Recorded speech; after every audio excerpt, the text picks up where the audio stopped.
starts right now.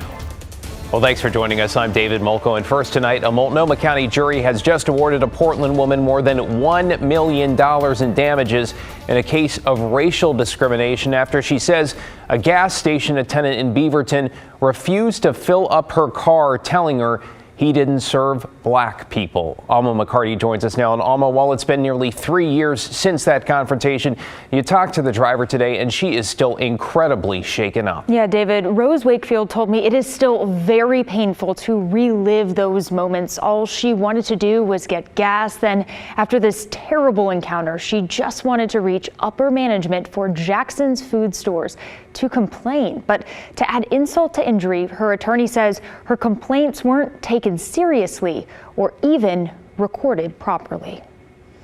It was March 12th, 2020. Rose Wakefield pulled her car into the Jackson's gas station in the Tanasbourne area. I went to a gas station to get gas for service and I wasn't served. I was actually humiliated and disrespected. The attendant working that day ignored her and filled up other cars that had arrived later than she had. Court documents describe how she tried to get his attention, but he continued to dismiss her. Surveillance video shows Wakefield go inside to ask for help. He just keeps ignoring me and he going to somebody else. Another employee followed her back outside to pump her gas. As spelled out in the discrimination lawsuit, as Wakefield was leaving, the attendant told her, "I don't serve black people," and laughed in her face. It was like, what world am I living in? This is not supposed to go down like that. It was a terrible, terrible confrontation between me and this guy. Ms. Wakefield originally was just going to let this go, and she told her friends it was too disturbing, she didn't want to deal with it, and then she thought about it and she said, "It's too wrong. I have to do something about it," and she came to us. Her attorney, Gregory Kafoury, says in the week following the incident, Wakefield tried to complain twice to managers, but those calls, he said, were largely disregarded. Kafoury said one of her calls was not recorded, and a message she left for the regional manager was erased. It's a system not designed to find the truth. It's a system designed to control information and to minimize complaints. And a complaint as serious as this one, they tried to boil it down to she wasn't served in the order in which she arrived. It's pretty cynical. It's pretty ugly. All I wanted him to do was to get his employees straight. He's out there making racist comments. Somebody else may not have been as nice as myself. It was a nightmare. The civil trial, which went on for 4 days, ended this week. A jury found Wakefield was racially discriminated against and awarded her $1 million in damages. I didn't want this to happen to anyone else. And it was a terrible scene, and no one should have to go through nothing like that. And David, we've reached out to the companies named in this lawsuit, but we haven't heard back. Alma, Rose is absolutely right. No one should have to go through what she did, period.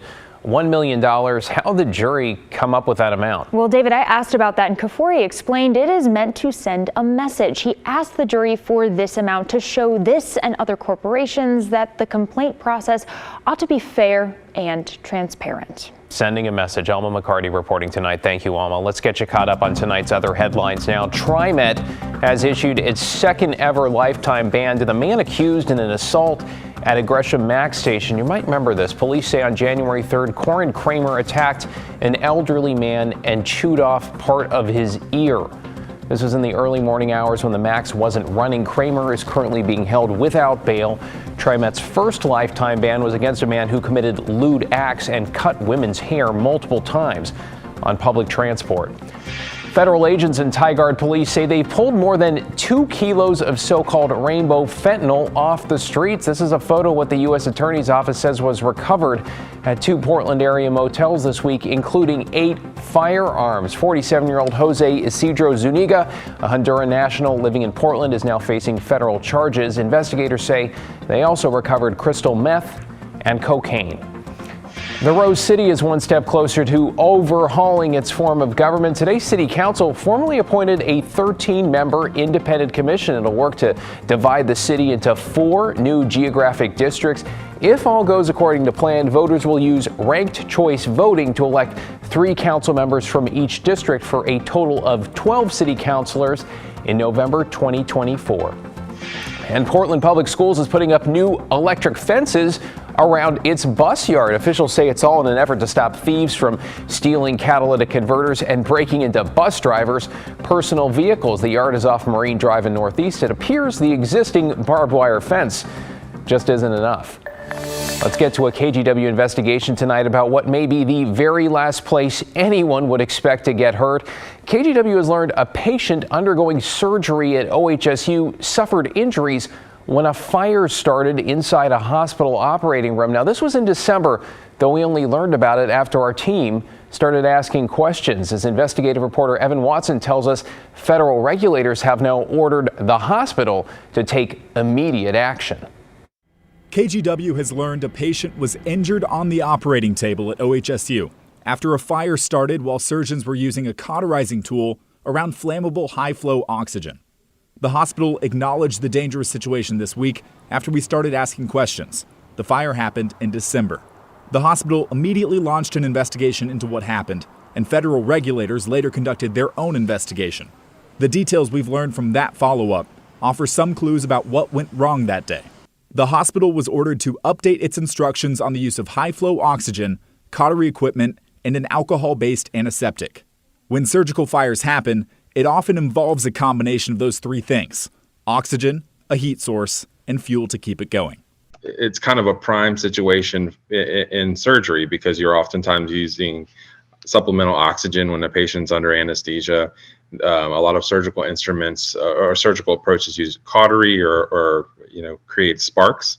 Brett Morgan, with the American Association of Nurse Anesthesiology, says the surgical community takes this risk seriously, and breakdowns in communication are often to blame. Barbara Malonga, an investigator for the nonprofit ECRI, the Emergency Care Research Institute, agrees. Let's face it, the ignition source is handled by the surgeon usually. The oxidizer, oxygen's handled by the anesthesiologist, and the nurse is the one that's handling, the drapes and the fuels and stuff. So that team all has to work together to prevent this risk. However, both Morgan and Malonga say this doesn't happen often. Very uncommon. A surgical fire is a catastrophic but rare event. It's very rare that we get a surgical fire call that has resulted in harm. On Monday, the federal investigators approved the hospital's plan for, quote, long-term sustained resolution.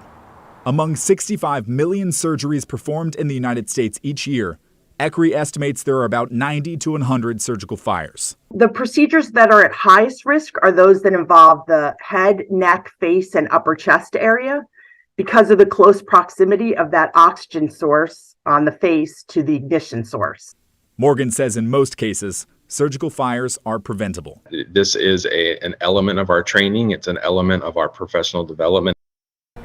In a statement to KGW, OHSU said the safety of our patients and members is our top priority, and it is deeply concerning to all involved anytime there is a risk of harm. Since the fire, hospital officials said they have more clearly marked when high-flow oxygen is in use and replaced the type of cauterizing tool they use around those oxygen devices. We had many other questions about the incident, but hospital officials declined our interview request, citing those patient privacy laws.